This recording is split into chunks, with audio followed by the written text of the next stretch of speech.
Lencir Kuning iki sing aran Rudi Ciptaane jenengan. Gareng. Lho, aku ki apa to sing aku pondok Albadrue tak geke lagu kok. Ya. Sedulurku ngono kuwi. Cobi pangkur bawa sik lus-lusan ya Cahayu. Diaturi buat warga masyarakat Sumodeg Pareng Rawuh muga dadi panglipure menggalih. Pak Nardi berkah selalu. Mulat marang mulat marang salah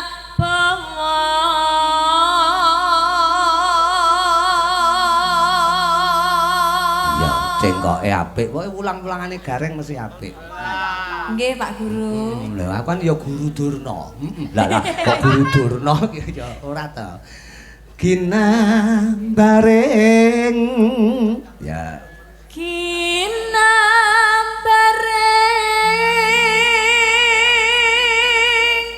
selagamu kang mantesi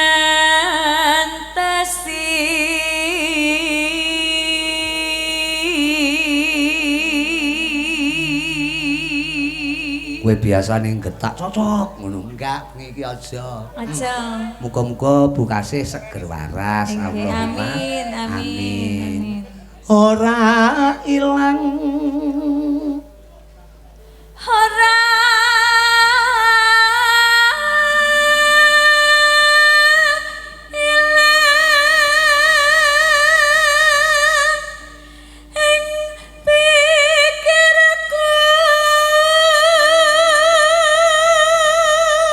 karo anu nduk mlaku-mlaku ning aja medun ning kono ae tetep mulek ning panggung mlaku-mlaku medun ku ning bakul-bakul njimuki apa-apa enggak apa-apa to mungkin jenengan kowe ora apa-apa lah aku sing cotho kaya nonton esem nonton esem kang nyata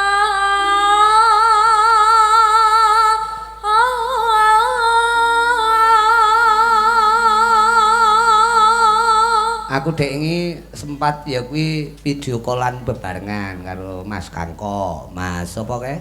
Damen kae sapa trik damen kae? Sinten? DG. Oh, Pak DG nggih. Damen kaya DG. Damen ya to. Penjaripun Pak Eko Mugiono. Engko muga-muga sida ngono.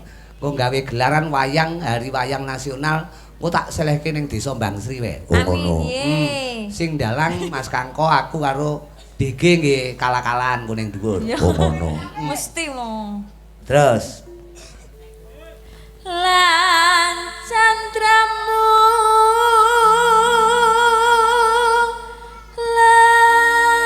lancir kuning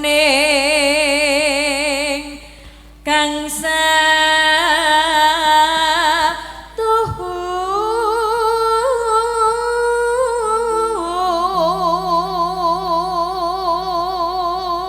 bawa ki fungsine apa yuk? Bawa ki penghantar lagu nduk. Oh ngono. Nek cara mbiyen langgam ki mesti ana bawane. Pribadimu. Pribadimu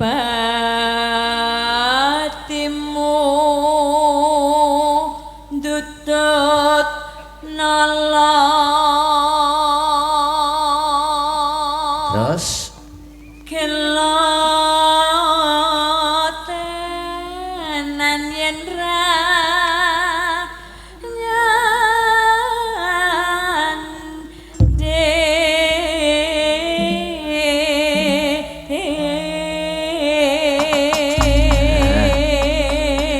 diaturke buat keluarga besar Pak Nardi lan Ude Jayamulya. Mun supen nggih menika abahamu lan kanca-kanca santri. Ya, mboten supen warga masyarakat Mboto. Lah buka celuk, Nduk. Menika Pak Eko Mugiono pundutan panjenengan salat. Salat bawamu mentesi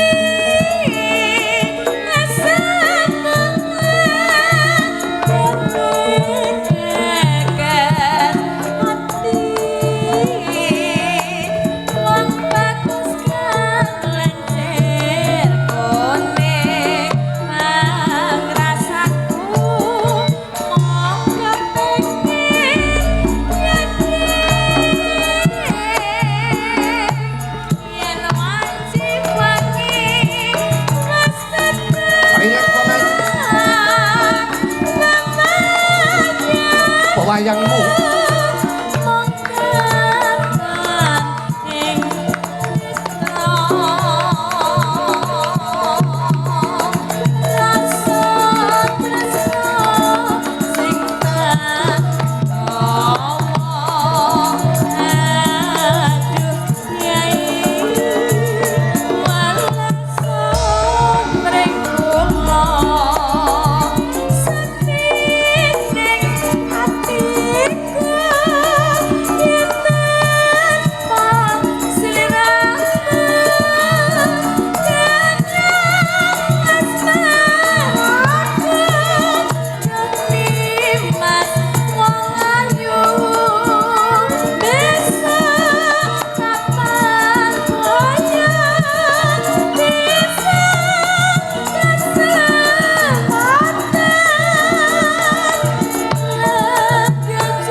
Tembang apa?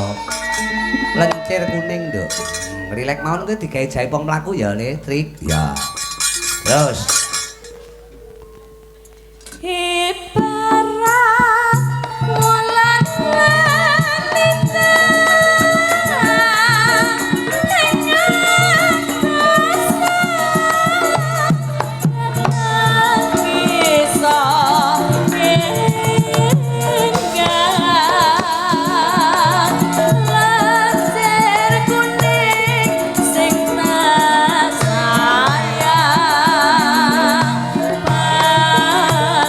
Siji